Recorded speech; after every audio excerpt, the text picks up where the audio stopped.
Hello, Lovey Dogs! Tonight, I will share to all of you the easiest way of remembering the debit and credit rules using my hands.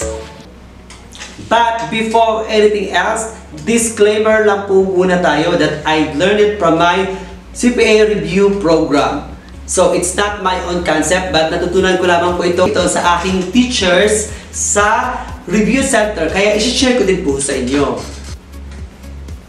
So what is the relevance of knowing the normal balance of an account?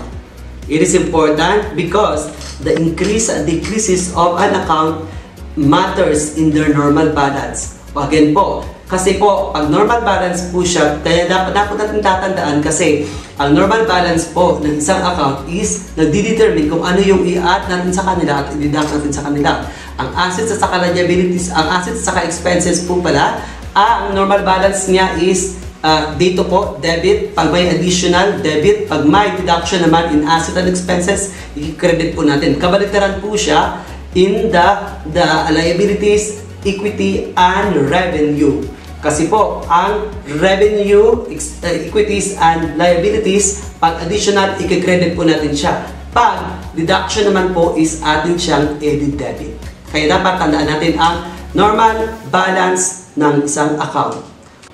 Since you know that 5 elements of financial statements is just as easy like this, okay? Remember this.